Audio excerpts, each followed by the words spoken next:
Mi nombre es Fernando López y yo voy a hablarles sobre las aplicaciones éticas en la ciencia de datos para identificar el proceso de recuperación y análisis de datos. La materia es el análisis basado en datos. Muy bien, primeramente vamos a ver qué tipos de datos tenemos. Tenemos los datos estructurados, que son los más conocidos, los que más se implementan. Estos dependen de un modelo de datos y reciben un campo fijo. Son fáciles de almacenar, sobre todo. Eh, Son los más conocidos, por ejemplo, los bases de datos y, por ejemplo, los archivos de Excel. Como su nombre lo dice, son los más fáciles de estructurar, por ejemplo, de ponerse en tablas. Y por consiguiente tenemos los no estructurados. Estos son difíciles de encajar en un modelo, ya que van muy de acuerdo al contexto. Vamos a profundizar un poco más, ya que vamos a tener el lenguaje natural. Este es un tipo de dato no estructurado, ya que requiere técnicas específicas de ciencias de datos y lingüística, ya que contamos con muchísimos y variados idiomas los seres humanos, por lo cual este es uno de los más complicados. Después tenemos los generados por máquinas. Es información que se genera automáticamente por un ordenador, proceso de aplicación u otra máquina. Aquí es donde radica la importancia sin intervención humana. Es decir, este tipo de información es generada por los dispositivos electrónicos, todo aquello que pueda generar algún tipo de datos. Después tenemos datos gráficos. Con los datos gráficos podríamos hablar de diagramas de flujo, la representación de sistemas o redes. Esos serían los datos gráficos. A diferencia del audio, imagen y video, podremos tener quizás datos gráficos en audio, imagen y video, pero el audio, imagen y video son triviales para los seres humanos. Es decir, no vamos a tener o no vamos a representar como dato gráfico una foto cualquiera. En audio, imagen y video, por ejemplo, tenemos los reCAPTCHA, que actualmente se encuentran alimentando a IAs mediante el uso de algoritmos para poder identificar todo ese tipo de cosas que los seres humanos identificamos normalmente. Muy bien, ahora vamos a entrar al flujo de trabajo del análisis y procesamiento de datos. El flujo de trabajo va a ser un conjunto de pasos o etapas que llevan el proceso para extraer el valor de los datos, desde la adquisición hasta la toma de decisiones basada en análisis. Muy bien, esto va a variar, por supuesto, del contexto en el que se encuentran, de los datos que se tengan y de la información que se requiere sacar de los datos. Vamos a profundizar en las etapas. Tenemos primeramente la recopilación de datos, es decir, aquí cuando obtenemos todos los datos de almacenamiento y por supuesto vamos a asegurarnos que la información sea de calidad. Después vamos a proseguir con la preparación de datos, donde se organiza, se detectan errores y se descarta información repetitiva e incompleta. ¿A qué se refiere con esto? Que no vamos a, tenemos en la misma base de datos, pues unos datos repetidos, vamos a eliminarlos. Si vemos que hay información o datos que realmente no nos son relevantes, los vamos a descartar. Posterior a eso pasamos a la introducción de datos.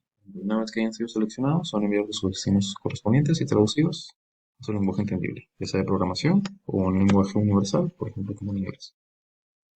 Una vez terminada la etapa 3, tenemos el procesamiento de limpieza. Bueno, aquí son preparados y optimizados para su uso mediante el machine learning. Una de las etapas más importantes es la interpretación de los datos. Finalmente aquí se obtiene el resultado de todas las etapas previas y finalmente se obtienen datos con información entendible para el analista y los miembros del equipo de trabajo que lo requieran. Por último pasamos al almacenamiento de datos, es decir, esos datos que ya extrajimos de una base de datos más grande, la vamos a almacenar, ya que obtuvimos información útil, sin embargo tenemos que tenerlos ahí para poder comprobar nuestras deducciones. Muy bien. Ahora, ¿de qué manera se pueden recopilar los datos? Existen muchas distintas maneras de recopilar datos. Entre las más conocidas, por ejemplo, los archivos de datos, archivos planos, los JavaScript y Excel, por supuesto. Muchos han utilizado archivos de Excel como base de datos. También tenemos antes o quizá más fáciles de entender, son los sensores y dispositivos. Comentaba en un momento el Internet de las Cosas, es decir, recopilación mediante sensores físicos y dispositivos conectados.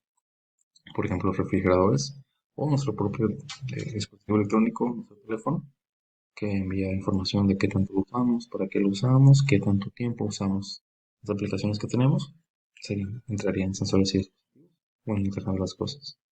Después tenemos las encuestas y formularios. Todo el mundo conocemos, hemos realizado un formulario o una encuesta en Google Forms.